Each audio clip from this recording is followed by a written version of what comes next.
Yeah, no, we're gonna get this going before everybody kills themselves. The drama level in here is already off the charts. So someone by the end of this hangout probably won't make it out alive. Just FYI. Betsy, my cat is trying to blind me. I'm excited to die this day. I just want to say hey, everybody. Now, so, haha. I'll probably be leaving in just a second. I'd like to apologize to everybody that I've offended ever. That's a long list. How many hours we have? Right? Yeah, that would be a long list. It's just a blanket statement back at to this childhood. So, well, I mean, I don't know what you said in the Gender and Freedom of Speech show that Godless Cranium just had. The link is in the video description if you want to go watch it. Please do. Okay. I highly recommend it. I don't know what you were saying was offensive. I just think everybody thought that it was grossly inaccurate on multiple different levels. All right, let's explore. So let's kind of dive into that and then kind of go to Cirrus and Frustrated here. But so basically what happened was Kyle and Godless Cranium were kind of having a show on the topic of gender and freedom of expression, and basically had two opposite viewpoints, one from Lady and one from Deconverted Man. And Deconverted Man basically took the position that gender isn't really a real thing, basically, from what I was you know what? Why don't you give your argument? Because I don't want to straw man you, but a lot of people in the outside feed didn't know what you were trying to argue, and I think that made it difficult for Lady Unicorn, because Lady Unicorn was trying to tell you the way it is, but you weren't really making a cogent argument to her. I don't think so. What is your argument? What is my argument? That's a good question. Well, what is gender was the kind of question that I led with, and is this science or is it feeling? And is it society? Is it a combination thereof? Can it be defined by science? And I would think it should be if it isn't right now. And so I and many other people have many questions about this because, well, it's a thing that's out there that people are worried about and questioning. I can find it for you, though. Yeah, can you give the definition again? Yeah.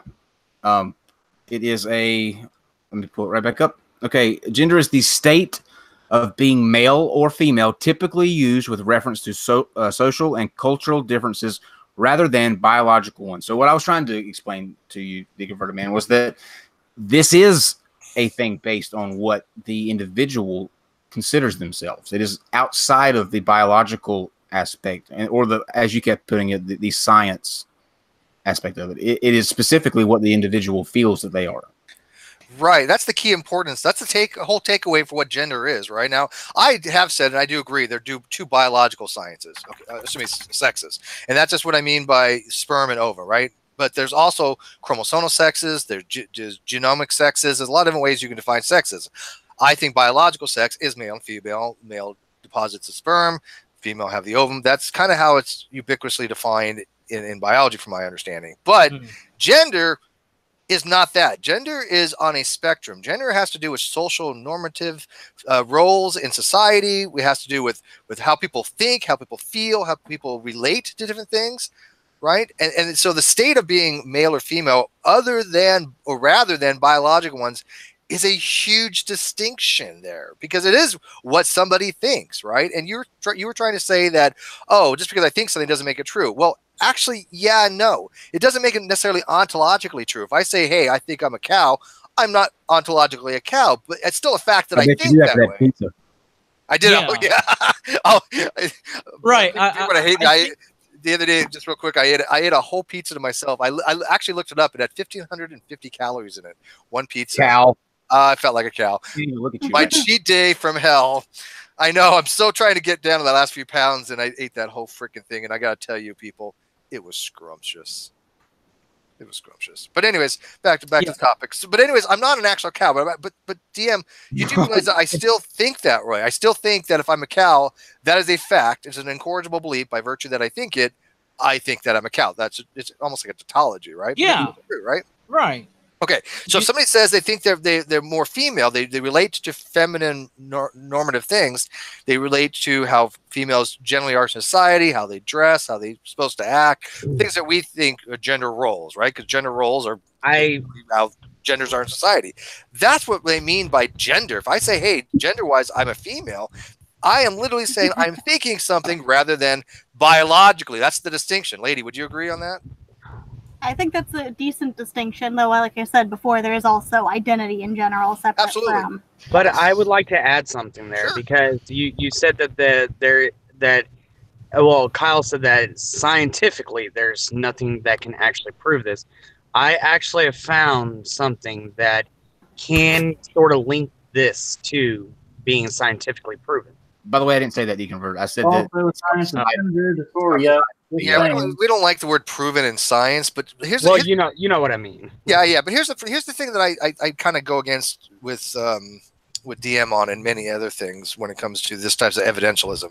Not everything requires science. Okay, I love science. Don't get me wrong. I absolutely love science. But you, my friend, you are the epitome of scientism, and I'm not using it the way a theist uses it. I'm not using it as a pejorative. Scientism is a real thing, and scientism is the misuse of the scientific method for non-scientific things. And I think that you think everything falls into this nice thing of science, and it doesn't. There are a lot of things, especially when you're dealing with philosophy, that don't fall into the scientific thing. You can't quantify things like bioefficacy, right? If you're, what do you say? Well, is it ethical to do this, but not ethical to do that? Let's make an experiment. Okay, you don't experiment on things like that. So when you say, hey, I believe this and I'm female, and you ask for evidence of that, the evidence is that I'm telling you it. I'm telling you how I feel, right? That's all should matter. That is evidential enough that you can accept it. You can don't accept it. You can say, I don't believe you feel that way. Fair enough. But do you honestly think that most people that are transsexual or have gender dysphoria are faking it? I don't think anything in regards to that. With this gender thing, you're saying that it's both an individual and the society dictates it. It's like it's a combination. It's not one or the other. It's both, right? The individual dictates it. Okay, Yeah, so exactly. because the society might say, well, to be a woman is whatever, and you might say, well, that's not what I think it is. This is what I think it is. Okay, sure, whatever. You're allowed to do that. Yeah. That's perfectly normal. Yeah. Right, and I don't, care what people wear, how they look, or whatever. I mean, on some level, I do, even though I fight against that. But, it's like, okay, well, again, if you appear a certain way, people are going to probably judge you on appearances, even though we shouldn't do that. We do that. Sure. I for example, with the anti-ordinary, I still refer to her as her because when I first saw them, they looked like a woman to me. So I was like, all right. And if they hadn't said anything, I wouldn't have known. Okay, DM, do you feel like a male? DM, do you actually think that you're male? I'm pretty sure I am. I could be wrong. I'm not asking you. No. We're not getting into this epistemic quandary thing. I'm asking you, do you feel like you're male? Yes. Okay. Now, if you all of a sudden lost your penis and magically became a vagina, I love these hypotheticals, even though this is not one that's possible, but I think it still gets to the heart of the matter. That's what hypotheticals are for. Some of them aren't really, obviously, reality, right? This is not a real. Right. I understand that. Yes. Okay, but if you, the thought experiment. This is a thought experiment one. Thank you. But if you all of a sudden had a vagina, you would still think yourself as male, right? That doesn't matter about your genitalia, right? I don't know. I mean, in this scenario, if my brain didn't change because my physiology changed, then I would still be me. But do you think that somehow having a penis is linked to the brain, such that if it turns a vagina, the brain automatically says, "Oh, I'm now a woman"? I don't think it works that way. I mean, I'm not an expert on brain. It's the entire you. When you lose, if you lose testosterone, that's going to affect you. If you lose the main thing that contributes, so you become less of a man, or you think they would push you over to the woman's side? That doesn't seem like. I don't know how that. Well, I don't know. I don't know. I don't know what that would be like. But I'm trying to answer the question as they change more phenotypical things. That assuming again for the hope of the thought experiment that I'm still the same in my brain and it's not being changed because of my body, then I would still think I was what I was before my body changed. Now I might explore my body and I I'd never leave my house again. Yeah. Like, right. Yeah, I'd be done with YouTube at that point. Steve, I'm dropping out real quick. I just wanted to say goodbye to everybody. Goodbye, Kyle. Thank you. I just got a message see you later, Kyle. on Twitter that says that there is a group called Catholics against seedless watermelons. So I'm going to investigate. Got to check that one out. Catholics against seedless watermelons. What? Okay. What? Good night, all. Yeah. Good luck, Ferdinand. I hope you survive. There's not enough question marks to explain watermelon. Why? I don't know. Don't try to wrap your head around it too much. Anyway, Cirrus, you want to jump in now that you have? Hi, it's Sam. I wanted to jump in on the topic of testosterone and estrogen levels in the body. I am genetically a female. I have female parts. But whenever I go to the doctor, they are very shocked when they take my estrogen levels because I have a higher testosterone level. Based on just estrogen and testosterone, it doesn't make you male or female if you have more of one and less of another. Right. Okay. Thank you, Pam. I agree with Sandring. Sandring says hormones can certainly change or have effects on emotions, but it doesn't change your fundamental self-identity. I don't know anybody who takes hormone therapy to say I want to feel more manly or become a man. Mentally, I think they already start that way, and they're all about changing your phenotype at that point. You're not it's changing the phenotype, right? Your mental chemistry. No, and when people take hormone therapy, it's actually changing the genetic properties of their body, and that's what transgender people go through. Because I myself, being of the gender fluid type, I was considered transgendering from female to male. And you have to take hormone therapy to make sure that your body is ready for that change, because even though I feel like a man sometimes, if I were to trans into a man and my body was not ready to handle the anatomy of a male and the way a male anatomy works, it would not function properly. And usually they say that the best time to do that is actually before puberty, and that lends into the whole different things. Should we let, kids make these kind of, have these things done? It's a very controversial topic. Right? I'm leaving that one alone because. Well, but the reality is, medically wise, it is better to have hormone therapy before puberty. Does adding more estrogen or testosterone affect your brain? I mean, at some level, or not on an identity level. No, I don't. Okay. Who you are. Well, it does change physical things, but it doesn't. Right. Yeah, if I OD'd on estrogen, I would probably, have man boobs, and I'd probably have very emotional, but I wouldn't stop liking women. Yeah, so it's not something that about your sexuality. It says nothing about your gender. Your testosterone is just a byproduct. Estrogen is just a byproduct. They affect your mental state insofar as they affect how you might be emotionally, but your emotions don't have as much to do with your identity. It also changes the way your body is built. So because I have more testosterone in my system, for example, I have broader shoulders. I look almost identical to Cirrus in body type. We wear the same size clothes, same everything, down to the same shoe size. But I'm female and he's male. But the testosterone in my body has built it to be more of a manly body rather than an effeminate body. All it has changed within me. It hasn't changed the way that I think, other than sometimes I might be a little bit more careless because,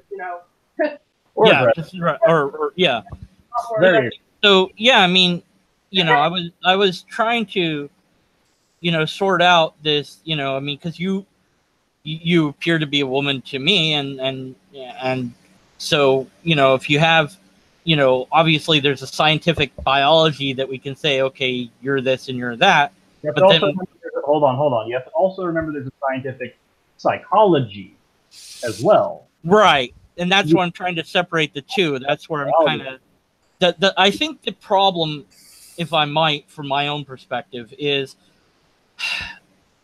potential equivocation. We're using the same word, and I know words can have multiple meanings, but we're using the same word in two different ways. And that's just the nature of English, though. I know that, but with this, with female, male, it's been a certain way for a certain time, and that's kind of ingrained in me somewhere. I don't, perhaps. It's been presented to you in that way. It's been believed by you to be that way. Right, and so I don't know if society at large also agrees with me. I don't know, but it does, that's something that it's like, well, I don't want to have prejudices or misbeliefs or whatever in my head.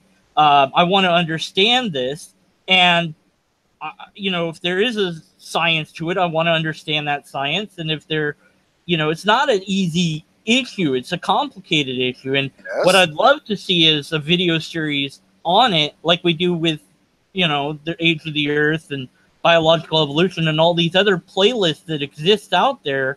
You know, King Crockett, Tony Reed, all these people make these great videos. I've learned so much from these videos about science.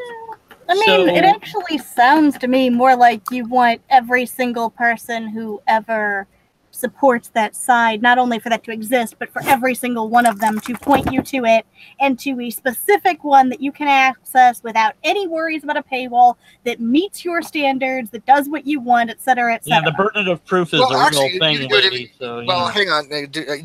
By the way, Deacon, you honestly need to read up on the burden of proof, because I don't think you get that either. Oh, really? Yeah, but we'll get into that. But here's the thing. Look, I can kind of show you by reason why gender is more of a spectrum than it is any kind of that's fine. I'm fine with agreeing with this. Let me finish, because this is kind of important. There's a binary distinction when dealing with sex, right? If you want, male and female. However, let's look at all the attributes that go into male and female biologically. Male deposits sperm, women has the ovum. That's how it is in biology, generally speaking. Okay.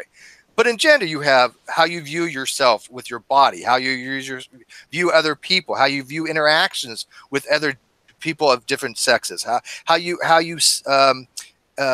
relate to gender roles in society, how you express yourself and what you wear, right? All these different factors means there are no real set lines of demarcation of what it means to be male or female when it comes to gender, right? And so when you're saying there's only two genders, I have to vehemently disagree, because I don't think that necessarily you should quantify gender so much as, oh, we have like 80 different types of genders or stuff like that. But there is a spectrum to be had, right? I just don't think that you can quantify it the way that, as much as they do, because I mean, there's like 35 that what is it? Bill Nye had, and there's like 80 over here. Well, I'm not saying that's not wrong to do. And then it's not my thing. Goes down I'm sorry. It goes down a weird rabbit hole that I don't support, by the way, because I know that there's some distinction to be made, but people other than me are confusing these topics. That there's what the bleep is it? You know, furries that have said, well, I'm a, you know, this or that, or, you know, and that's not. Although they're saying that's like gender identity, it's something else, and they're conflating it and confusing it with gender. And so for the poor public out there, I've never actually heard a furry refer to not furry per se. There was animal kin, I believe it was otherkin. What you're talking about? Otherkin. Thank you. Otherkin. That would be otherkin, but that's not a gender, and it's a different. I know that, but they see some of them confuse that, and then outsiders. People who hear about somebody who says that and try to use that to say the whole transgender issue isn't. That's what I'm saying. It's kind of a slippery slope to be. I mean, that's what I'm saying is that this is out there and people are confused about it, and I'm like, look, even I, with my limited knowledge, understand that these are separate phenomenon that we're talking about. Whether the person says it's not or whatever. You know, and that's why I'm like, look, we've got to have a great scientifically, psychologically robust thing to present to people. So when they say, I don't understand this, we can say, this will explain it to you. There's your problem, though. There's your problem. You're saying that it has to be scientific. It doesn't. It does not have to be scientific, because not everything can fall under scientific methodology. Right.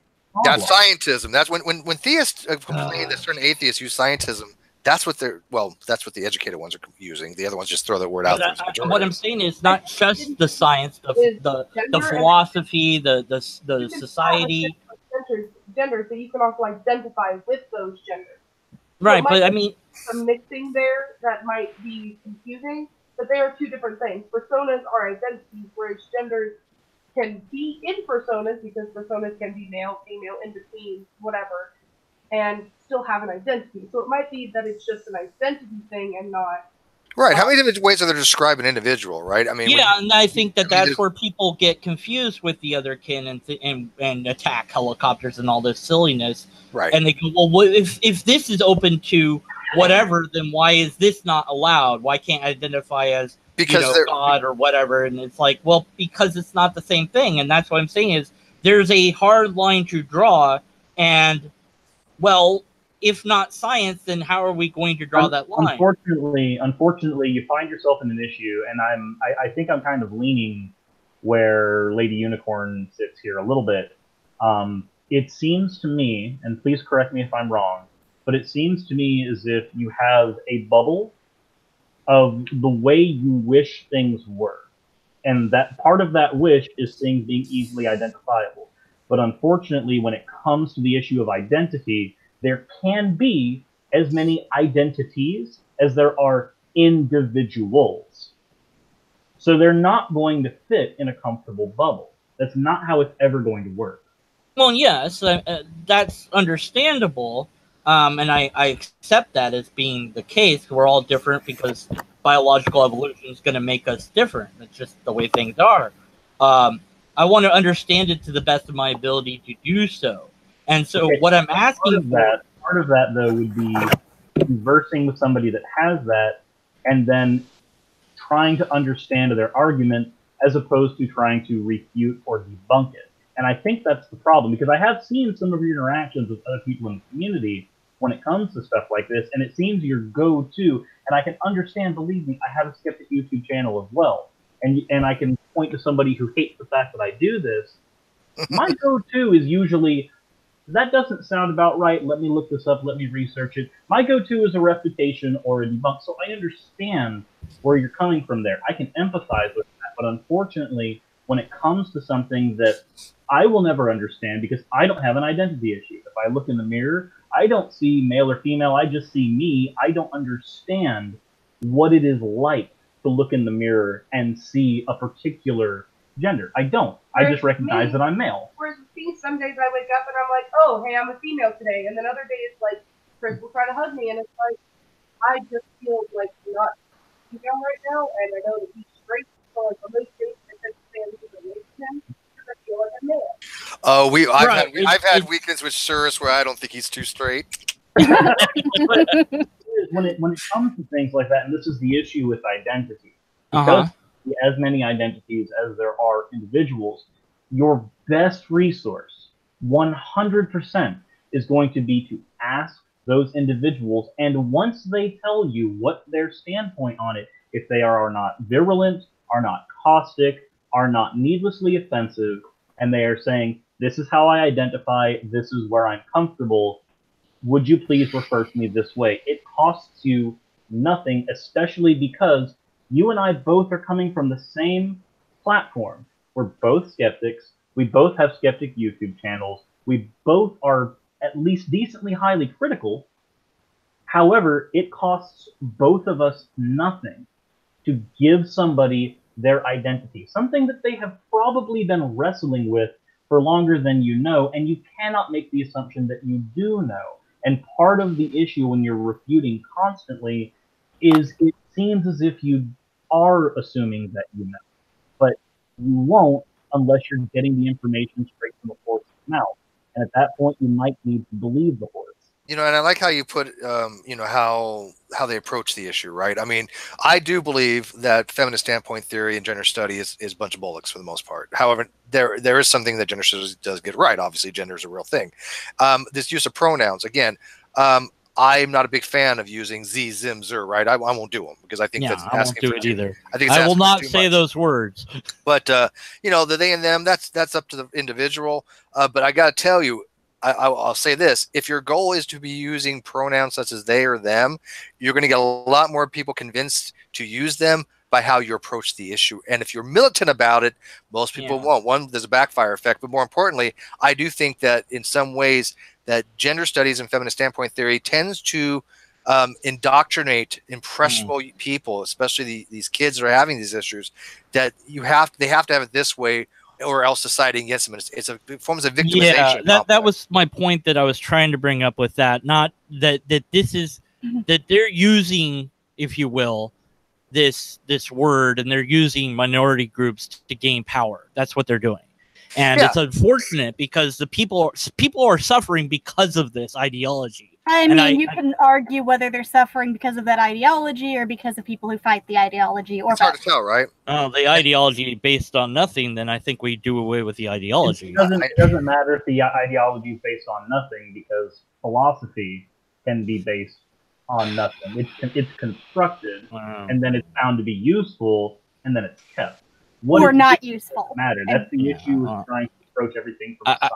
But I mean, you do agree. By the way, I did invite you there, Godless Cranium. Of course, I'm going to invite you to your own after show. I'm not that much of an asshole. Oh, so we're not completely ignoring the chat that's been asking questions. Okay. No, I'm not looking at the chats. I know that I'm being burned alive at the stake and everything. No. There has been a question about if you can actually define gender yourself. Yeah, no, I don't. I don't know. That's what I'm saying is if what you're saying is true, and I think it is. It sounds right to me that it's both. It's the individual, but also there's a society that says this is what it is to be this or that role. That's the whole point. It's societal. Yeah, it's both. So it's like, well, part of it is. Yeah, I mean, it's kind of both, but it's kind of not. And it's like, well. I am trying to categorize it, and I'm like, I can't do that with this thing, and it's like error very, and it's like, well, yes, I hear somebody's story, and it's like, okay, I can relate to them on a human level, but what my mind does is when I hear it put the wrong way, and people have made this argument in the bad way, and that's, I don't know whose fault that is, but whatever, where they say, listen to these people. It's like, well, listen to the creationist. They're going to tell you what they believe. Sure. But what are they going to present you for the evidence of that? And with this, it's although everyone says it's different. Yes. But what we need to present, with a creationist though, you are dealing with somebody who is arguing about something that we can empirically verify. We can. We can empirically verify that creationism is bunk. Yes, right. Newer creationism is incredibly bunk. Deistic, older, that's a little bit harder. It's a little bit different. But young Earth creationism, we can very easily verify that it's bunk. But the reason these two things are not comparable, a creationist can believe in a falsehood. And we can empirically verify it's a falsehood and then say they have a false belief. Identity is not something that we can empirically verify. It's not something that we can use empiricism or science for, at least not right now. We can't scan the brain in the way that we need to in order to do that. So as of right now, it's not something we can use that methodology for. And I think the problem is you're approaching it as if you can, but you cannot. And it's a comparison between a creationist, and I'm not using creationist as a pejorative here and saying, oh, you're using a pejorative, that's a problem. No, when I hear the distinction or the comparison between a creationist who believes a falsehood that is empirically verifiable or somebody who has a gender identity issue, which may or may not be empirically verifiable, we currently don't have the technology to do so, you can't, they're not comparable things. They really are. Yeah, and I want to add this, by the way, people are, you might have to speak a little closer to your Yeti there, sirs. Yeah, you got a little bit further away. You have a Yeti, don't you? What do you have? Do you have a Yeti? No, what is sirs? Yeah. So here's the thing. Yeah. So one sec, because when it comes to like this intersectionality thing, right? There's a problem between this narrative where you have privilege versus persecution, right? You have this dichotomy that either you have privilege or you're downtrodden. It's this persecution point. It's like, who's the greater victim? And I find that a lot of these cases with this pronoun stuff, it's the persecution, it's the victim complex. And I think that adding to that doesn't do anybody's any favor. So I heard DM kind of mention that on the show that he had with Godless Cranium. So Heathen Hour. So I kind of had a feel for him on that. I did kind of want to get out there. I kind of what I was trying to aim at there is that the way that whoever it is making their arguments is not working, broadly speaking. That good people like Cyrus here who you know, hopefully. Siri, I'm sorry, I pronounce words weird. Okay, it's just you're gonna have to accept. Look, serious XM radio here. Yeah, well, all right. Sorry, yes. How about I don't know. Just give me your real name. I know it. Give me something I can say. But at any rate, you're, you know, obviously we can relate on a human level, and we can, you know, undo the whatever the bleep it was that it was silly in the past that we had and all that. And you know, that's the response that I want to aim at for everybody. That look, I said something stupid on, you know, and it just gets blown up and everybody's like hating on me and it's just unfriending, unfollow, unblock, and it's like, really? This is how we're going to respond to things? Really? Can't we do better than that? Shouldn't we do better than that? We must do better than that. And when I get insulted, I just go, yeah, what's your argument? Okay, so I'm an idiot. And what's your argument? Yeah, I might be an idiot, but, you know, what's your argument? You know, and so with it, you know, go ahead, lady. It doesn't matter. If I'm an idiot, so what? Ad hominems mean nothing. Those are, well, hang on, that's not an ad hominem. Well, okay. Insult. I'm sorry, I miscategorized. Insults mean nothing as well. Because, but here's the thing. Look at, you know, like you had said about, you know, like proving and stuff like that. And look at, if I say that if I feel, like this is hypothetical, I feel like I'm a woman. Do you think I have an onus to demonstrate that to you, to prove to you, to give you any evidence that I feel like a woman? Well, I can believe that you believe that. Okay, so you believe, okay, well, if I believe that, then it's true, right? I believe that I feel like a woman. By the way, I don't, people, so don't put that. Yeah, right, okay. But I'm just, okay, so that you heard it here first, people. Steve thinks he's a woman. Everyone, I would make a very terrible woman. It's Stephanie from now on. That's my alter ego. Yes. Look, Stephanie and Heather have to have a hangout. That should be a thing. Oh God, no. Sorry. Do I know Heather? Which Heather? It doesn't matter. Okay, pick one. Only people that have followed my channel will know about that and care. Okay. but you get though. There's no way to quantify that. There's no way that's what I'm saying. By saying that you believe that I believe and that say, okay, I agree that you believe this. And there is a difference between this and somebody believing that they're Napoleon.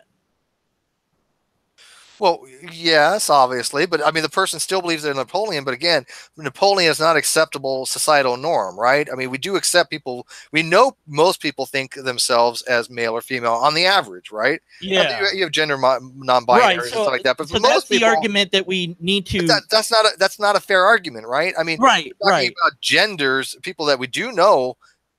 People from out history think themselves male or female, right? So, you don't. Throughout history, there's only a handful of people that think they're Napoleon. Napoleon is not on the gender spectrum, right? Not yet, but it's not going to be on the gender spectrum because Napoleonism would have nothing to do. Exactly. Well, you know, exactly. I mean, people have that. He is Napoleon. Yeah, people have that concern, is what I'm trying to highlight. And so, if we produce. And I don't think I could be a part of it because I'm an outsider.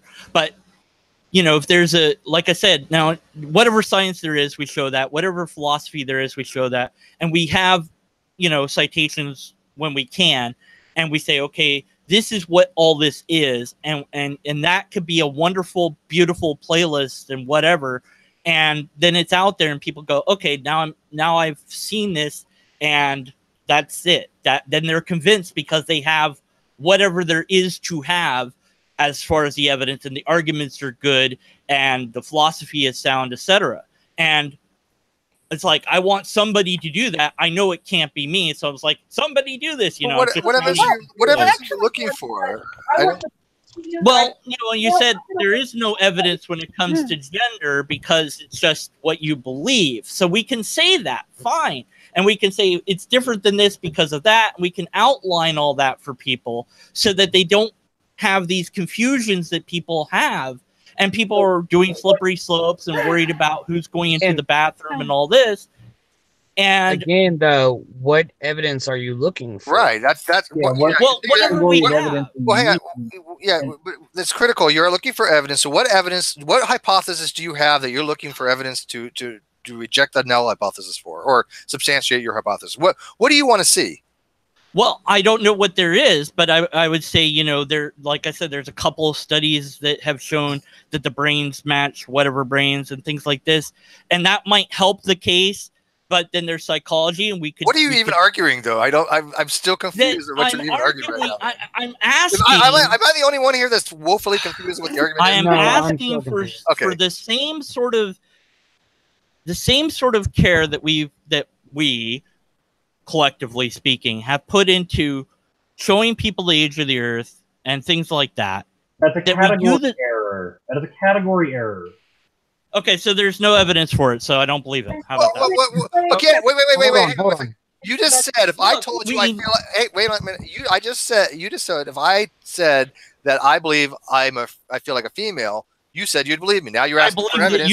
I believe that you believe That's that. all that matters then. That's literally all that matters in cases of identity. That's it. We're done. It's not the same thing. That's why what you're arguing from is a strict category area. You're trying to put everything into the bubble of science and empirical data. And when it comes to the issue of identity, that's not where it sits. It sits outside of that. Okay, fine. Okay. That's an argument that can be developed very well and included in. Because you don't like the argumentation, then you would be knocked out with a fallacy immediately. Simply because it's not argued in a way that's philosophically sound does not mean it can be dismissed.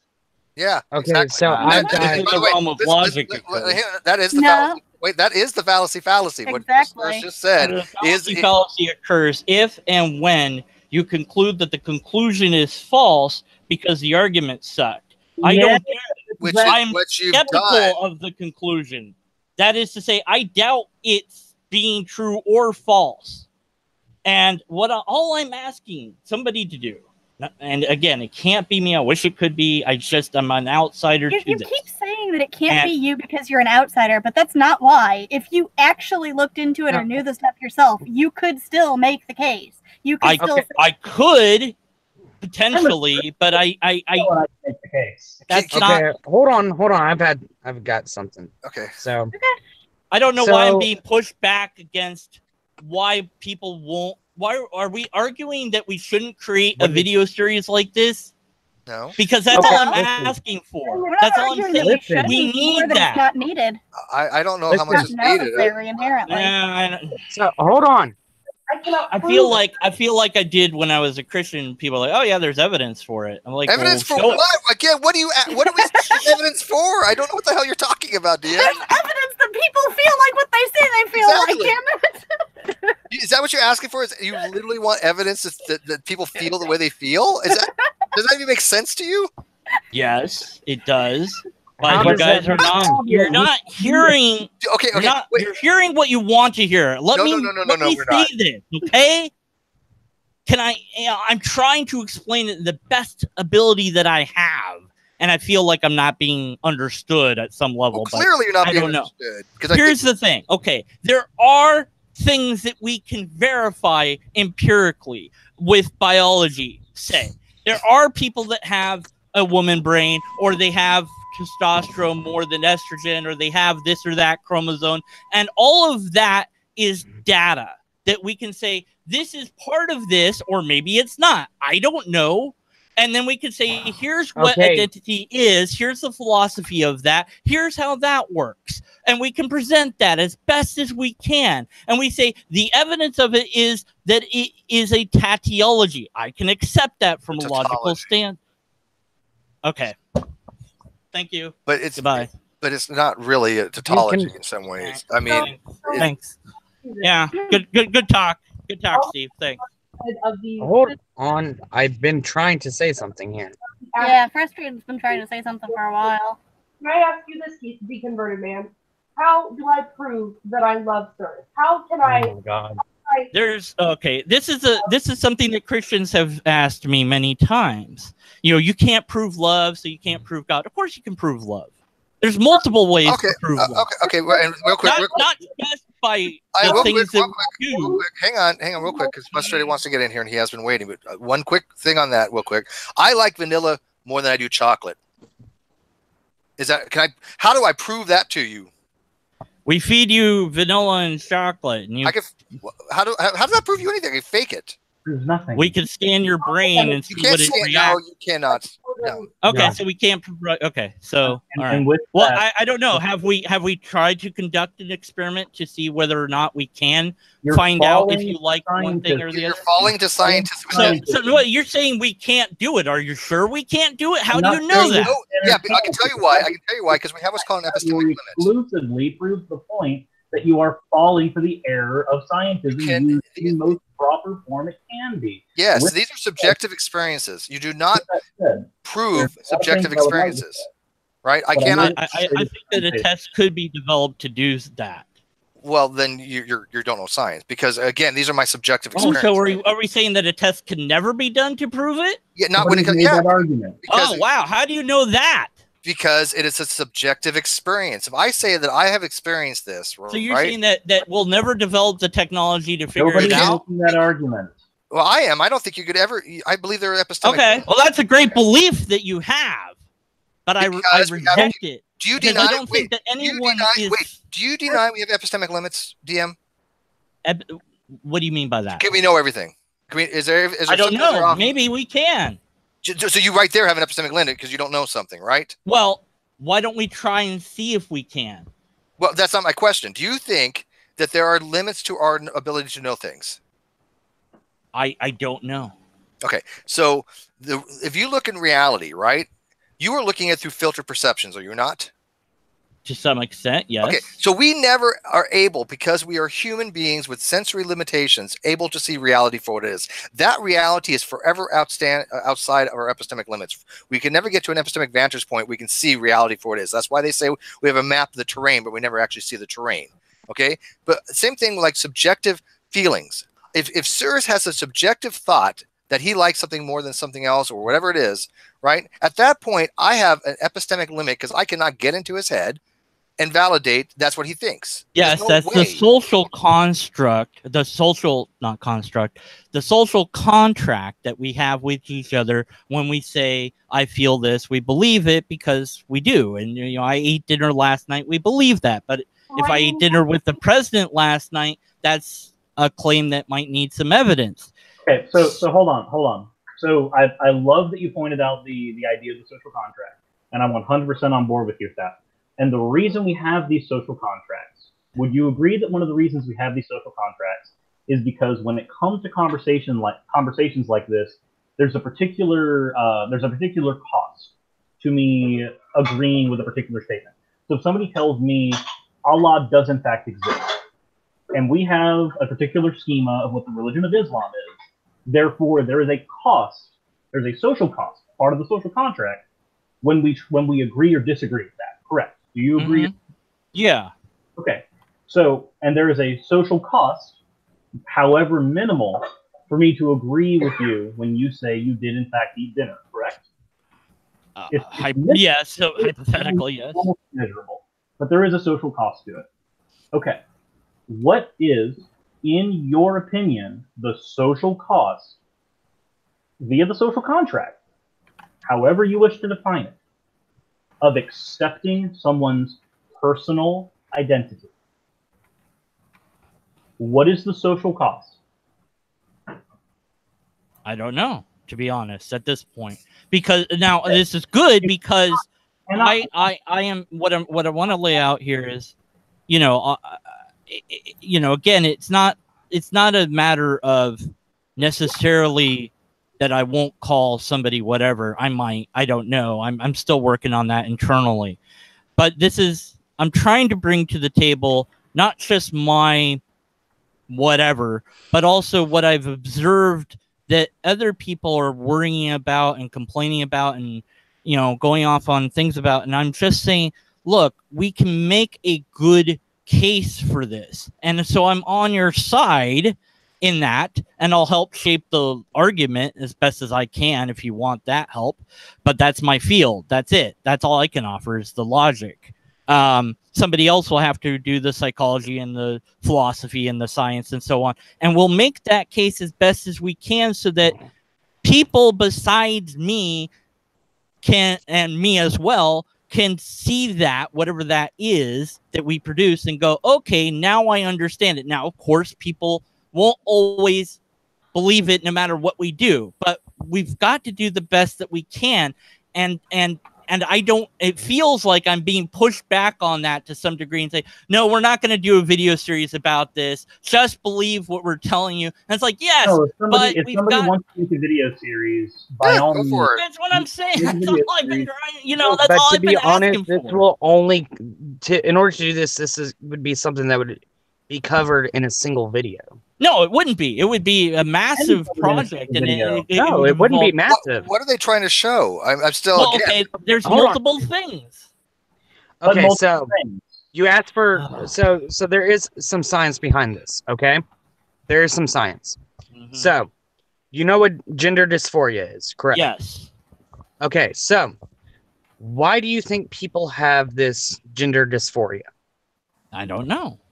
Well, here's brains are different. I mean, you know. Well, you see, we already established that there are people who tend to have, like, for instance, a male that tends to be more feminine.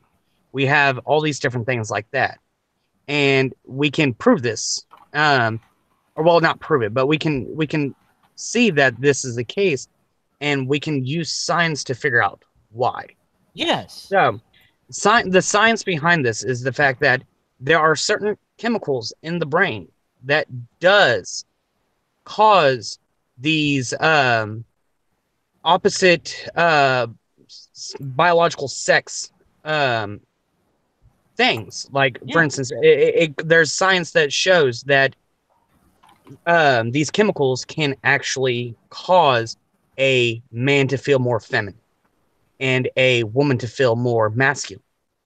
Now, where the social aspect that goes into this occurs is the fact that these feminine and masculinity have been defined by social means. So, this is where you get a boy who will sit there and have these feelings of more feminine-like feelings, and see that this is not the social norm for a male. And so when this happens, this causes gender dysphoria. And then what then occurs is they're like, I feel like I should be a female. So the science is there.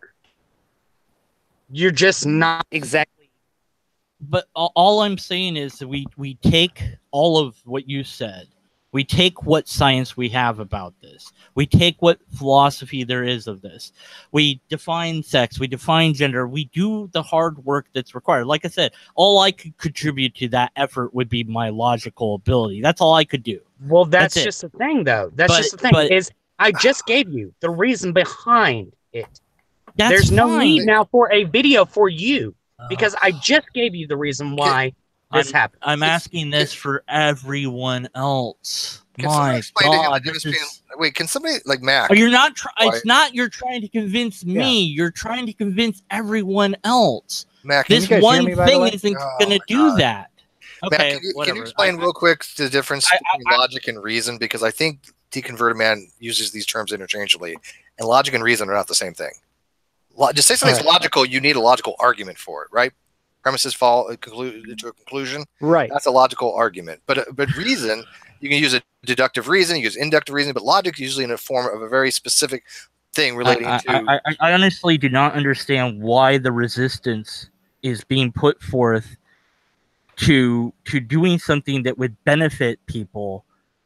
And it's like, well, we convinced you. I said what needed to be said to convince you. It's not about me. I don't know. I don't know if a lot of people have this issue that you have. You're the first to kind of really. It's about everyone. Not the first I've seen. I'm the only one that I don't get into this topic that much. Yeah, come on. I've seen it. It's out there. People are worried about this. He's not the only one that does this. This is part of why I wanted the discussion, because it kind of shows I'm not going after a straw man when I go after it. Look, this isn't just about me. Of course it's not. Convincing me is simple. It's convincing everyone else it's hard, and we've got to make the best argument that we can, whatever that is. And I don't know all the parameters of it, but somebody knows some things, and I know some things, and we can all contribute to this. And why shouldn't we? We should do that because it will help. And it feels like I'm being told, no, we're not going to do that. We convinced you. Well, then fine. I give up. Good game. I'll just, we'll just part ways. I'll block everybody. Whatever, because then the logic has failed. Let's just appeal to emotion then. We should do the best we can to help these people. That's all I'm saying. God. Settle down. Settle down yourself, lady. Hey, I have been silent here. What are you talking about? One of us is going on a tirade, and one is. I'm trying to help the people. I don't think. Okay, fine. Don't make the video series. Don't make the good arguments. Keep doing what's not working, because that's gonna cause. I don't think you're. I don't think. Brilliant. I don't think you're helping in any way, shape, or form, DM. I don't think that you're helping. Well. Why are you fighting this? First of all, fighting it, DM. No, nobody's been fighting it. We're just I'm asking own for design. Oh my God. We are literally agreeing with you that it would be great for somebody to make. Yeah, it would. Okay, well, then what's the debate here? Then there's no debate. What the hell? Why is this pushback happening then? Creating the debate. Huh? Good. Huh? Yeah, I think a lot of this arguing against the straw man this whole time. Yeah. Yeah, Can someone confirm that you guys can hear me? You guys can hear me, right? Yes, I can hear you. Well, first off, hey, buddy. Mostly we're just listening to deconverted man just yelling. That's what I'm hearing. Yeah. Okay. Well, But, I'll tell you what. I'll just leave. How about that? Whatever floats. Well, cool, but I came on to talk to you too. So Oh, okay. I guess that would kind of defeat the point. I mean, all I said was you should calm down. There are correlations. Like we can see that there are hormone imbalances, or there's chemicals working in the brain that make us feel like we are different than our sex tells us. Like we're not just male or female. There's a separate label for gender for a reason. Like, do you agree with that?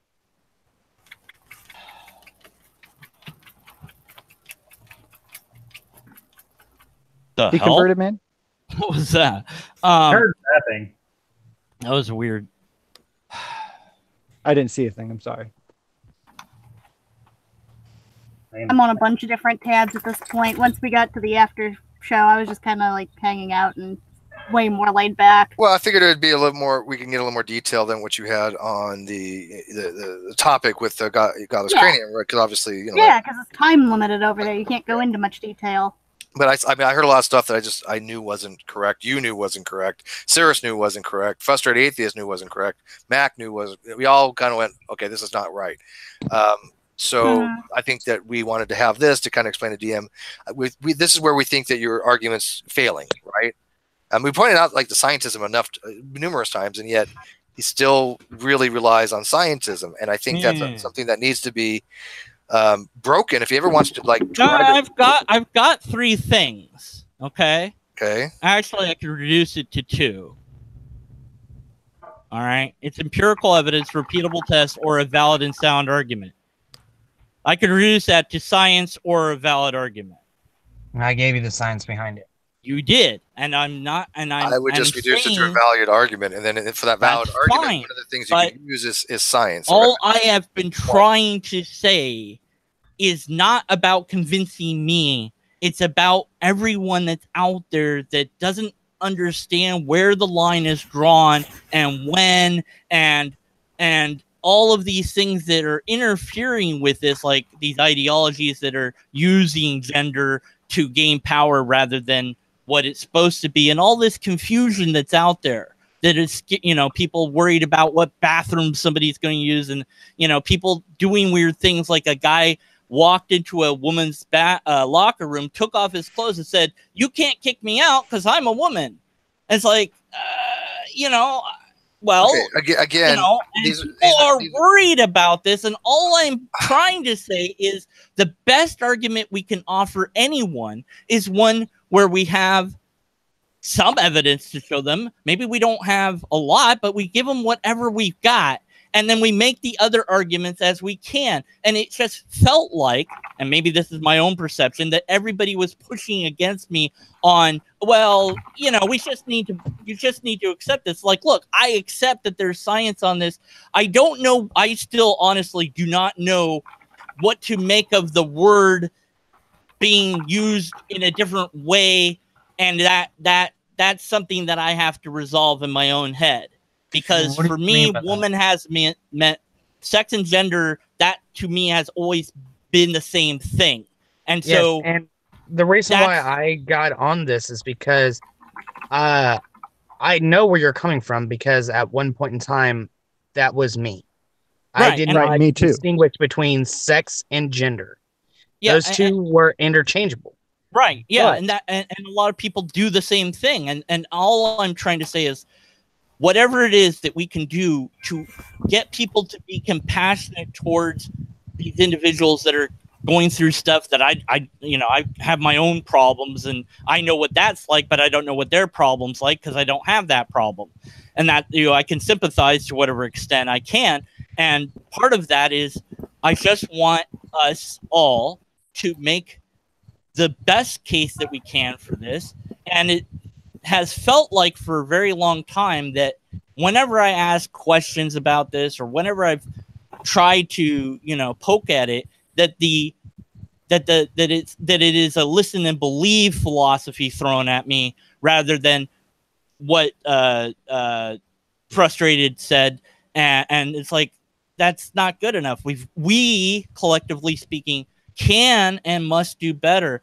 And I don't, if this is just in my head where it's like you guys weren't arguing against me on let's do this video series or whatever, then that's my fault. But it's just that's how I perceive it. I think there's videos out there. I mean, if you want, we can get you in touch with some people that probably know a lot about this topic. Yeah, lady, anybody can join it. Well, it depends. Okay. So, anybody I know. Badger wanted to join. Yeah, Bad Temperature can. Yeah, that's fine. Yeah. But here's the thing. Look, I don't have time to make a video series on this, nor do I have the. No, I don't. Well, I have the time. It's just I don't know enough. Yeah, I mean, this is not a front that I am fighting a battle on. I've got how many other fronts going on? Right, exactly, and that's my place too. Is like, this isn't my battle to fight. I care about this, and I'll contribute where I can, but it's not my fight to fight. Well, like I said, that makes me feel bad too. It's like I should want to fight all the fights, but I don't, and so it's like that's wrong on some level. I don't know. You can't fight all the fights. Like nobody can fight everything. You have to pick your battles. Yeah, if not, then you don't give your if you don't pick certain battles, then you kind of spread yourself too thin, right? Yeah. So I mean, I've got the whole thing obviously with creationism, flat Earth, churches to blame. By the way, people don't know what the hashtag is there. Hang on one second. The people that don't know, the hashtag in here, hashtag churches to blame, that was a reference to our show on the Non Sequitur show that we had earlier. Today, a special thing with Casey and Kyle. But we had a really good episode on our evaluation of the church and things that are going on with the pedophilia scandal. So go check that out if you haven't checked it out. But I want everybody to go tweet out what they feel about this stuff, and hashtag church is to blame, or you can put hashtag Catholics are to blame. But the problem with that is that can be considered hate speech. I like I like the hashtag church is to blame because it's ubiquitous. People know what it refers to. It's subtle, and it doesn't apply to any specific thing that they can say, oh, you're hate speeching on something, right? Why give them ammo? I think the church is to blame is just perfect to do that with. But I mean, so that's where that's from. But I mean, like I said, you can only fight so many battles. But anyways, Badger. Hello. Is my microphone working? It is. Yeah, it's working. Oh, good. I just wanted to drop in. Just thought I'd just check if that was okay first. Sure. Oh, it's a badger head, not a cow head. Yeah, it's a badger head. I just wanted to ask a few little questions, if you don't mind. Please. And well, go ahead. Mr. Deconverted, just towards the end there, I kind of lost track of what your position on the subject currently is.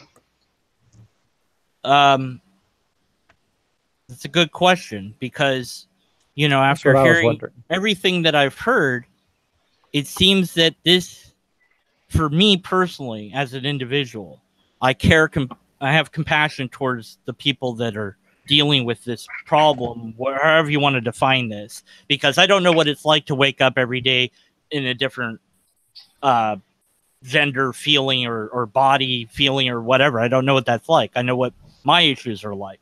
So I have deep sympathy for them and I want to help them however I can. And at the same time, the way that my silly little humble channel is just about what I know, which is informal logic, and I'm an amateur at that at best. So, you know, that's what I do though. That's all I really do. You know, I mean, I talk about other things, but that's my main thing. Is analyzing arguments for logical fallacies. That's it. That's me. And you know, this whole conversation has helped me to see where I'm wrong, and also what happens to me many times is my emotions get the best of me, and I lose that emotional control, and then it's like I feel like I have to apologize to everybody listening for doing that because I failed logic when I did that, you know, and I don't want to fail logic because it's important to me, and I know I'm human, you know, I know I'm human and I get passionate or whatever. And it's like, well, I know I can do better too. So it's this, I don't mind people knowing when I screw up and I've left up videos where I've just ended the thing in a giant tirade of emotion to say, you know, this is a bad thing that I did, you know, and as far as this sex biology that we can define, and that's great, and it's like, okay, we've got to do that, you know, we've got to have that out there so people understand this. So, and then the gender thing, okay, that's this subjective thing that is essentially what I say it is, that's what it is. It's just an axiom, it's a tautology, it's just that's what it is. It's a belief statement, not a, and that doesn't require an argument because belief statements don't require arguments. It's not a statement of fact. So it is different. And understanding that, it's like, okay, now I have to figure out this words that I've seen this certain way for a long time in my life. I have to fight that in my brain, you know, and say, look, you can be a woman. If the person says they're a woman, then that's what they're saying, and believe them that they believe that, and that's it. And okay, great.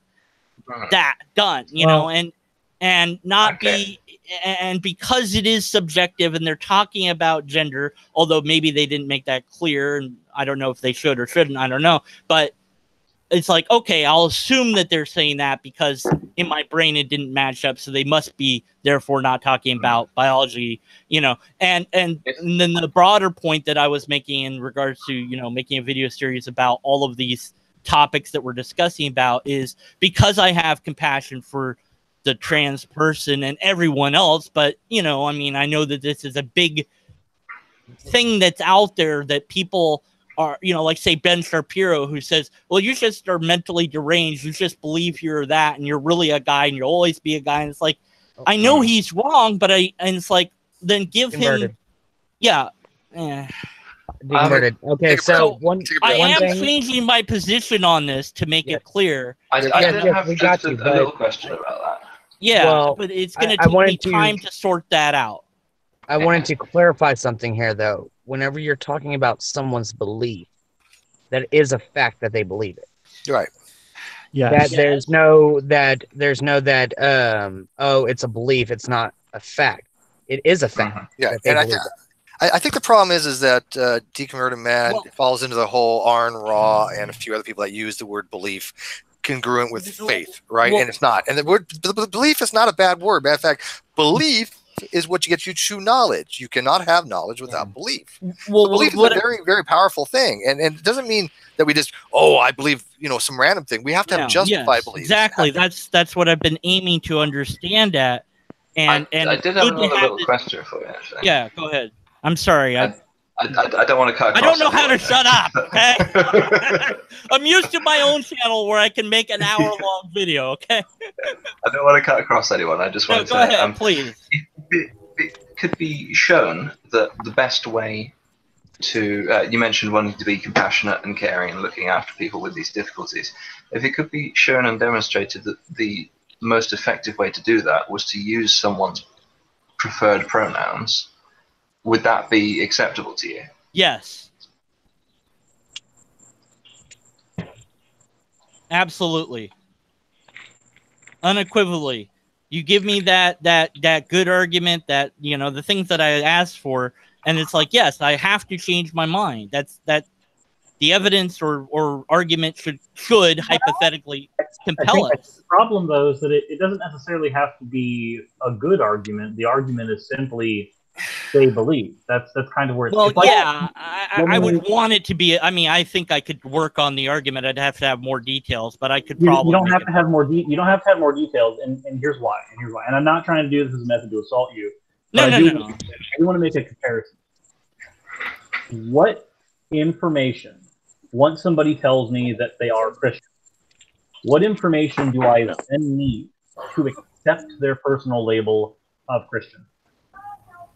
Well, that's yeah, we said that's the social contract. Okay, I'm not talking about social costs at this point. I'm talking about what information do I require past them telling me that they are a Christian. I don't know. The answer is none. The answer is none. Right. There is no more information required past that point. Now, they might be lying. That happens sometimes. Yeah. It's not. But we grant them the benefit of doubt until it is not my position. It is not my duty to discern whether or not they lie. Leave pastors and priests to do that. Right. That's what I'm saying. Is that so when somebody tells me that they aren't Christian, I accept it. A gender identity is the same concept. Okay. If somebody comes and says my identity is this, there is no more argument that is required at that point. That is their identity. And again, just like with the Christian statement, they could be lying, but that is not your position to discern. Yeah, but we can't say that things like you're not acting congruent to what we would think a Christian would be, right? If a Christian's out there going to hail Satan, you're not acting congruent with my that's team. probably not congruent what a Christian would be doing if preferring or profiting that they're Christian, right? I've been really distracted by the live chat. Am I being burned alive? I don't know if I want to read it. No. Look like that. It was worse off for you in the original chat. Well, that's fine, and I you know, the thing is, and this is the last part that I want to throw out there, and like I said, I think you guys and girls and whatever badgers and lobsters have through this. I am seeing where I went wrong and on what level, and I have to adjust my mind. That will take some time internally speaking. I do think I could make the argument better, but that's a whole different thing, you know. Okay, you're saying we don't need a good argument. It's like, you know, we can make one, okay, because that's my thing to do. Okay, I'm just saying that it's not inherently needed, not that it's not a good idea or people shouldn't. It's just not inherently necessary. You know, I don't know. I'm gonna make it anyways. Okay, but fine. It's a good thing for people to do. But Steve, I have a question. On this, we accept your application to make the first one. Yeah, there you go. So, if I can just poke my nose in again a little sec, I do see a little thing that I think you were trying to say earlier, but I think got a little bit lost.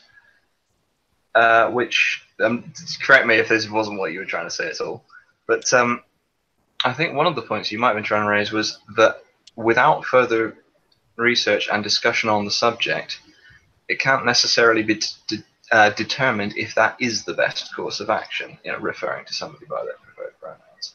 I suspect, and I think the current evidence suggests that that is the best course of action, but I think one of the things you may have been trying to raise was that if, upon further investigation, it was shown that that wasn't. That should be able to be discussed in an open forum without people being accused of being transphobic or whatever. Right. Yeah, that's what I was trying to put out there. And that, you know, look, I mean, I'm fine with being wrong because then I learned something. And that's good. Hey, I don't mean to stop you mid-sentence and all, but I do have to go because I'm about to go inside Walmart, and I don't think that y'all want to hear Walmart. No. Probably not. So Frustrated you have a good one. I think I've ever been in a Walmart. Why don't you just mute your mic while you're in Walmart? They don't sell walls, oddly enough. They don't? No. No. Well, I Walgreens need my phone also. because there is a list that someone sent to me that I need to get. Go do your thing, man. Go do it. If You y'all know, are still here whenever I get out, I'll get back. No, we're done. And, you know, the yeah, I mean, what the Badger there was saying is what I was, the last part I would kind of wanted to wrap up on, so that whatever emotional breakdown I'm having, I can have off the air. Is that the way that we respond when people are wrong, and I'm fine with being wrong, is we need to be better than, oh, I'm going to block you, I'm going to insult you, or whatever. That's not a good approach. It's not going to work, and it's going to be used against you, and it's not a rational way to do it. And you'll only make more enemies. We need to meet hate with love, intolerance with tolerance, and war with peace. And that's kind of the Martin Luther King Jr. approach, and that's what I think that we all have to try our best to do individually, to take that responsibility, myself included, of course. And to reach for that unreachable star. To a large degree, I would actually agree with you. And I want to say thanks, Badger, for explaining that in a way that was more understandable and less emotion-ridden. That's just kind of why I wanted to. Yeah, that's just kind of why I wanted to jump in, because I thought I could see where he was trying to come from, but I didn't think it was quite being picked up on. I thought, oh, I might be able to add something. Yeah. All right. So yeah, everyone wins. Good game. All right. Yeah. Hey, well, I got Josh in here. Josh, do you happen to remember the video on rule circularity and premise circularity that Darwin's Greatest Hits did? I can't find that video anywhere. Will you do me a favor and see if you can try to find it when you get a chance? Yeah, I can probably find it. Yeah. Because somebody in the audience thinks that I said that circular arguments are logical, and that's not what I said. Oh, you didn't say that. What did you say? Not in this particular hang-up. But before they think that I said that. But I was trying to explain the differences between epistemic circularity dealing with rule circularity and premise circularity, but it's a very complicated, nuanced thing, and I don't want to put out misinformation because I only have a very tangential understanding of a rule circular premise. Rather than a premise, something that's actually circular from the premises, right? Well, I mean, I just don't. I think rule circular. What's that? I don't understand. I don't understand how it's not logical. It's not a reason to believe something, but I guess what sense of logic are they using? Because if you have a valid circular argument with all true premises, then you have, all circular arguments are valid. They're all, I mean, it doesn't matter if it's rule circularity. If they presuppose the truth of the conclusion and the premises are true, maybe this is only true of premise circularity. That's premise circularity, yeah. But I'm thinking that the point, the simple thing is that, yeah, no, it's complicated. That's why I'm sorry, I got distracted. There's dancing going on. But slide 10, you know, he some of his arguments. Some of his arguments aren't not exactly. Yeah, he goes straight to hard. God damn, DM, can I get a sentence out? Slide 10 doesn't. It's not a circular argument as what people think that his circularity is.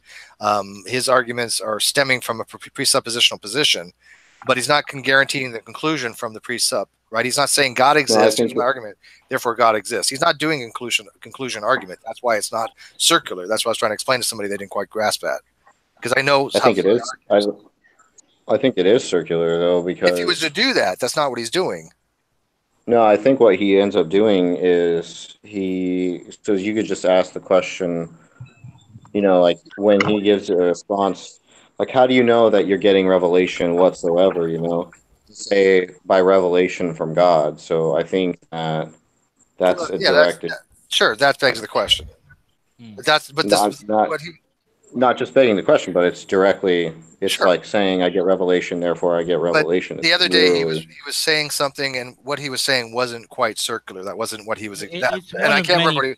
I can't remember what exactly he was saying at the time. But I was trying to explain to people what he was saying was not quite circular, and most people agreed. One person didn't. But again, it gets into the nuances of real circularity and premise circularity, and even not all people agree on epistemic circularity, whether it's something that's wrong with it or not. Some people think that you can have epistemic circularity, and not be fallacious. Yeah, circular reasoning is one of many fallacies that he produces. Well, you can. There are actual arguments that are circular, but no, his arguments, like last I knew, was if you use logic, then you prove God, because without God there isn't logic. So just by debating me, I've already won. That's a circular transcendental argument. The way he does a transcendental is basically if X is a necessary condition for Y and Y exists, X must therefore exist. Yeah, right? I don't know if that's still his argument, but it was for a long time on I think that's more Matt Slick's argument, because after talking to Sai, I really kind of sussed out his position.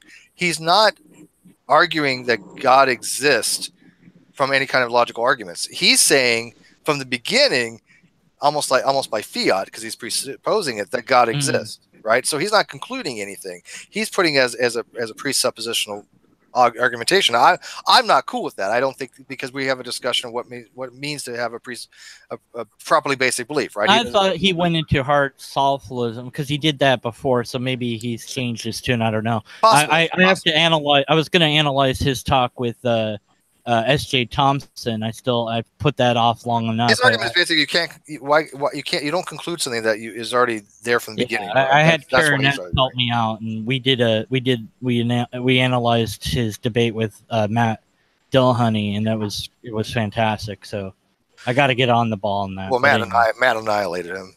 Yeah. So I think is he the YouTube presuppositional guy? Yeah. Yeah, I had a quick look at his channel, and he had a trailer for that Skype call horror film where he cut himself talking about presuppositional arguments. No. I think you're thinking of Darwin's deity. I might be. Yeah, we're talking about Saiten Brunike. I think, I'm confusing two different people. Well, it's hard not to confuse them. They're from the same cloth. Although Darwin is, I think, Bonson, and I think Saiten is Van Til, but I could be wrong on that. I get him confused with that guy who's blocked me on Twitter because I told him he couldn't say that I'd lost the debate without actually showing me how. Well, you lost the debate before you even started. God exists. You're over. Right. There's somebody on. Sorry, I didn't mean to come across you there. I think it was Josh. I didn't. There is somebody on Twitter that argues about. Seriously, there's somebody on Twitter that argues that way. Well, you've already lost the debate because God exists, and therefore, you can't argue against that. You've already lost. Right, and he also goes with deep down that God exists, and this is like you can't mind read. That's the mind reading fallacy. That doesn't work. You don't know. Oh well, because it said it in the Bible. Yeah. In Romans, that makes me right. Yeah. It's like, well, do you know what the rest of that passage says? Do you even know the historical context of that passage? Right, exactly. What you think it does? No, it doesn't. Not at all. I'm an atheist. I read your shit in Greek. Yeah, I mean, when it says that they know deep down inside there's a God, it's not talking about atheists. It's talking about the people that were there that already knew God existed and were denying it, or whatever. Yeah, they were forsaking a God that they had already been serving at that point. Yeah, and it's like, so when you say that towards atheists, it's just like you don't even know your own theology, and then they'll say, a fool in his heart says there's no God. You don't know the rest of that passage, do you? It's the same thing. They're not talking about it. If you remember, a creationist, and I'm not saying all Christians are creationists, No. But his favorite argument is the quote mine, even if the quote mining is from the Bible. Yeah. It's like, look, you got to understand the history. And again, with the homosexuality thing, that word wasn't in the Bible. It's not. It shouldn't using be in the word Bible. male. The Greek word male meant young man. It was talking. And they're not. They were also talking about the priesthood, not about how people interact sexually with each other, just how the priests are supposed. The one in Leviticus was talking about how people interact sexually with one another, but it was referring to one of any 6 different circumstances, depending on how it was how it was being translated. Right. These laws also, you could say, does not automatically mean it's homophobic. Right. No, I don't think so. And even if you wanted to press that, you could also say, well, those laws were meant for the Jews, and that's it. So you're not, unless you're Jew, you don't need to do it. Anytime somebody tries to use Levitical law as an argument for anything, I'll just immediately go, okay. So when we have an argument later and you end up talking about, another covenant, then we'll have this conversation about Levitical law again, I'm sure. Right, exactly. So, they don't understand their own theology. It's this whole thing. It's like, I don't understand that, it's funny, when I became a skeptic, I learned way more about Christianity than when I was a Christian. Yeah. Well, I think we're going to wrap this up then. I think we're going to, you want to wrap? Okay. Right. Hey, Steve, do you mind if I just talk for like a minute and go then? Nuts, Go. I think I was having trouble with my mic earlier, so I couldn't get a lot out. But I just wanted to kind of recap and get my 2 cents in real quick on the whole topic of tonight. I wanted to more or less ask you, Steve. Goody, I get a question. Yeah, you get the question. I get so excited. Now, can this boil down to and revert back to, you can't have false knowledge, like from people's life experiences. This is the knowledge that they have, and they say that they are a man, woman, trans, whatever they are, and you have to take it at that face value because that's what they know. Does that make sense? You talk about the principle of attribution and retraction, and what that basically is basically that beliefs. If we know a belief is no longer true, right? We say, I believe X to be true, right? But then I find out tomorrow that it wasn't true. Okay, my belief was wrong, right? That's what we would say. So we basically retract that. We attribute something, the belief to be true, then we retract it and say we're wrong. But when it comes to knowledge, we can't do that. If I know X to be true on Monday and Tuesday comes along and I find out that it's wrong, I don't say I didn't have knowledge. What I say was I was wrong about me believing that I had knowledge. Right. Right? Because knowledge can never be false. It must always be true. Right. Okay. How does that apply here, though? By the way, I wrote a blog on this. I'll put it in the live chat there if anyone wants to read it. I'd like to. Can you send that to me on Twitter? Because I didn't get to read it yet. Cool. Yeah, I'd like that as well. I'll put it in the live. I'll put it in the internal chat too. Have you finished your blog on fringe theories in history and science yet? Dude, I've got a few ideas for blogs. I just haven't. I've been so busy with other shit, and I like writing my blog too. Mac, I'm gonna send it to you right now. So I bet that Sci 10 takes this and twists it, and that's Oh well. Anyway. But like I said, the whole thing is that if people think that they're like a female, and then they wake up the next day and go, "Oh, well, you know what? I wasn't a female." The knowledge is, well, they believed it at the time, and maybe something has changed where the conditions have changed, where they knew they were female yesterday, but today they know they're male because some conditions have changed in their mind to make it a different situation. I don't know, right? Yeah. I don't know how that works. I don't know how you wake up one day to be male and then tomorrow female. But you know. Right. It's a difficult topic, and this is also one that I usually don't touch base on very much because I don't know a whole lot about it. But one thing that I'd kind of like to point out, and maybe I'm off on it, maybe I'm not, but labels get in the way a lot. And I've learned from listening to a lot of the debates and discussions that we've had in the community that you just like to get on with the conversation, to touch on any topic.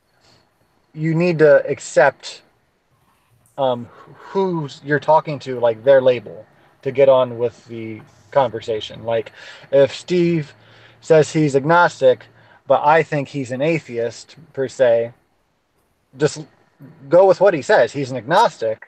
Go with that, and now you guys can like talk about it. You can have a discussion. So when someone's saying, "Call me a woman," and you think they're a man, just call them a woman, and then you can disagree with it, but like just trust their label and kind of just get on. Yeah, with I'm okay it. with that. It's the same reason why you don't want a theist going around going, "Hey, you're not an atheist, you're a theist," because then you spend 5 hours discussing Romans again, right?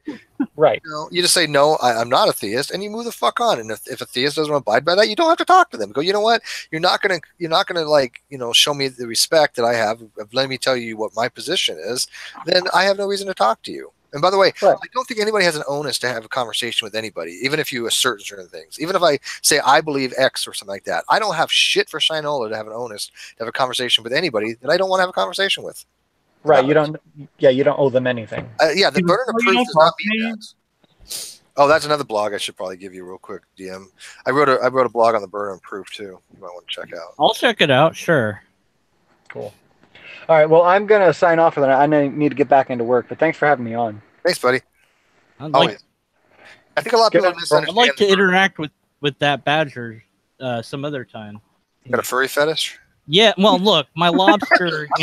My lobster feels neglected that he's the only animal, crustacean, whatever the bleep he is. Your spirit animal, a lobster. Yeah.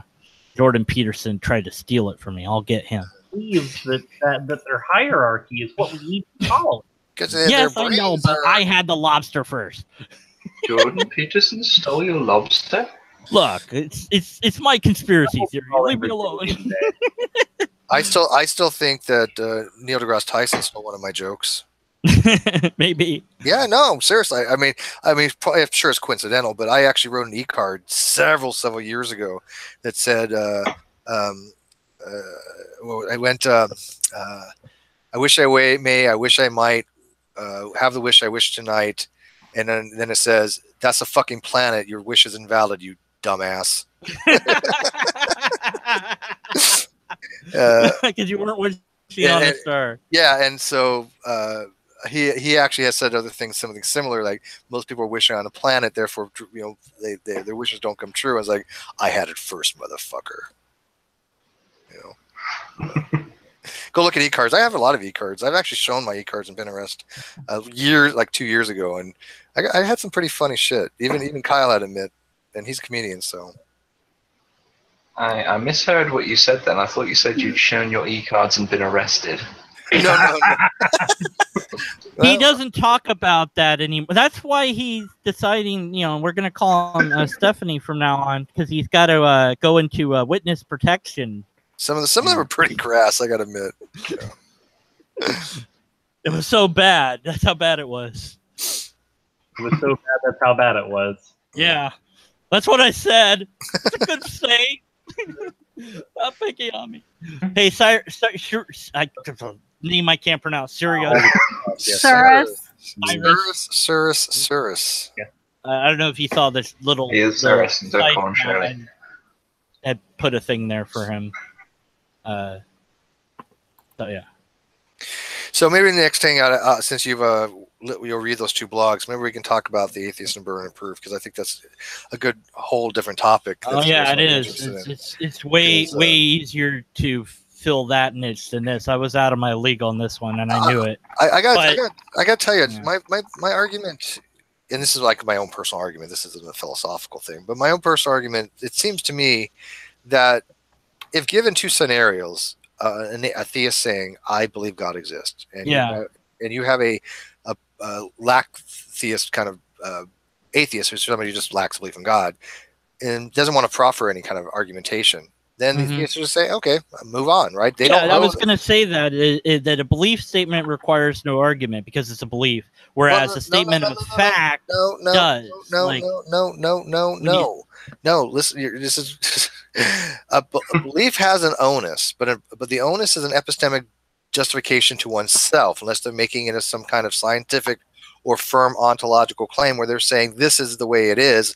Because that's something that you're saying is something that comports with reality, then you have an evidential burden attached to it as well to some degree. But if I just have a belief, then I still have a burden. But my point is you didn't let me finish because I was making an analogy. That theist that should just walk away, because the atheist at that point is not offering anything of value to have a conversation. But if a theist said, I believe God exists, and an atheist who's a strong atheist said, hey, I believe God does not exist, and here's my reasons why. Let me show you. Let me sit down here, son, and let me show you all these arguments I have why I'm justified to believe God does not exist. That atheist might go, oh, shit, you know what? The guy makes a point. He might actually change his position. So if people want to promote atheism, I always said, which one is a more reasonable way to promote atheism? Strong atheism or weak? Well, if you want to convince people, strong. Because you're not going to convince anybody by saying, I don't believe you. They'll just say, fuck off. Because that's what I would do. That's been my entire argument for 2 years. 90% of the people get it. Maybe a handful don't, but I don't understand why that seems to be such a controversial issue. No? That was something I wanted to, one of the reasons I wanted to just drop in, actually. During the gender bit, which, I'd rather not get back into the whole gender discussion if you don't mind, but there were just a few arguments raised against things that, sorry, I've forgotten your name, Lobster Chap. DM? Deconverter Man? Deconverter Man, that's it. There's a couple of things that you said that were responded to in ways that, using arguments and positions that I have been opposing theists using since I started getting into this whole theism discussion business a while ago. Some of the things trying to support non-binary gender identities as just a personal belief that people have that they don't need to justify, some of the arguments that were being used to promote that position were ones that I have heard people trying to defend creationism and other pseudoscientific nonsense things use. And if I was trying to oppose the position of a non-binary gender identity being in any way valid, I would dismiss those arguments in the same way I would dismiss them when talking about God. And as I'm not trying to oppose that, and I'm trying to, in many ways, support that position, I just wanted to point out that I didn't think those were good arguments.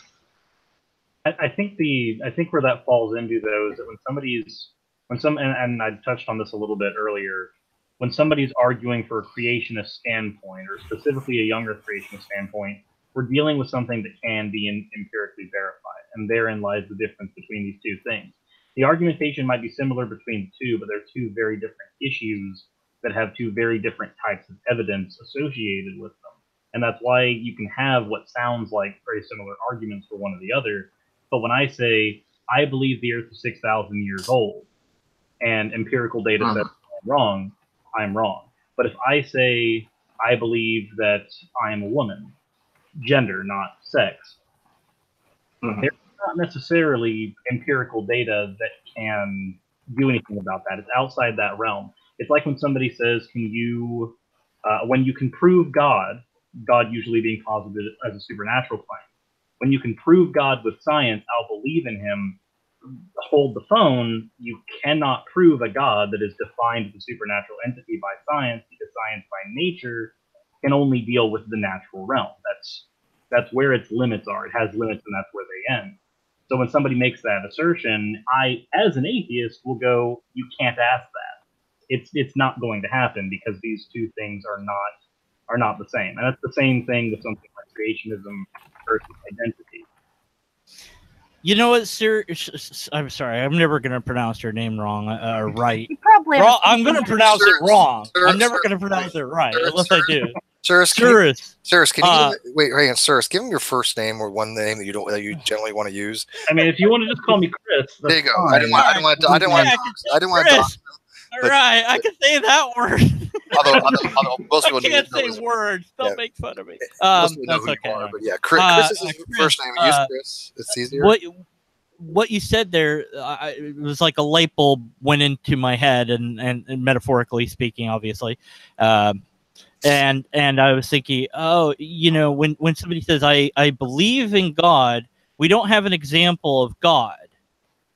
Whereas when they say, I believe I'm a woman, we have examples of women. So in that sense, it is obviously different. And it was like, oh, yeah, I get it. So, hey, sorry, Chris, sorry, go on. I said in chat, the little chat here, if you would email me so we can, whatever. Okay. That'd be cool. You got my email? I don't know if you do or no. Yeah. All right. Hopefully. There was one other thing I wanted to just say, which was now just gone straight out of my head. Now I've started speaking. Give me a minute. Well, if you can give me what your epistemic stance is, given that you are in fact a badger, I would like to know what you mean as a badger. Well, I think I said this on Twitter, but there's a lot of weird shit going on above ground. I don't want to get into it. What was it I was going to say? You were going to sing the Badger song. Steve's like, I'm trying to end this show, and I want to hear what he says and have it on air. It was to do with... that was it. You were saying that someone's belief about their gender identity cannot necessarily be objectively or scientifically shown. And an example was used about someone saying, I do or don't like chocolate ice cream. And I was furiously typing in the chat going, yeah, but you can measure someone's brain activity when they eat chocolate ice cream as opposed to another flavor and determine whether it lights up the pleasure centers of their brain. It could be possible to scientifically measure the brain activity that is related to gender identity. I just don't think with current knowledge it's currently possible. Correct me if I'm wrong, but and obviously we're dealing with what current technology can do. But currently with an MRI, because you're talking about when we do an MRI scan of the brain, and parts of the brain light up when you ask certain things. Because Dillahunty's used this as an argument before, and I actually like the argument. But the issue here is you're going to have the pleasure center of the brain that's going to start pumping dopamine and accepting endorphin. You're going to have that side of the brain light up for both vanilla and chocolate. How then, after this same portion of the brain has lit up for both, are you going to determine which area on the pleasure spectrum it lies? And that's where these things are a little bit different, because you cannot you can determine the person enjoys both vanilla and chocolate, and that pleasure center will light up when you're measuring the brain activity, but you can't measure to what extent. You don't even need that. I believe, like I said, if I said I believe aliens exist, what kind of experiment would you do to test that? What part of the brain would you look at to validate I believe aliens exist? Well, I think history taught us that torture is a good method of getting that. That's not an experiment. No. Torture. I've got no idea which part of the brain you would look at. I am not a neuroscientist or a neurologist. Yeah, that's above my pay grade. Given my understanding of reality, that thoughts exist entirely within the physical organ of the brain, I think it could, in theory, well, I should say in hypothesis, because theory, if we're talking about science, is a specific thing. I think it could be possible to measure that. And one day it might be. One day we might have that technology, and that's fine. I just know that with the current technology, like with an MRI device, we can measure that it lights up. But to my knowledge, and if anybody in the chat or anybody else can correct me on this, I'd love to know. To my knowledge, we can't correct to what extent it lights up. We can just find that it does in fact light up. Yeah, I don't know.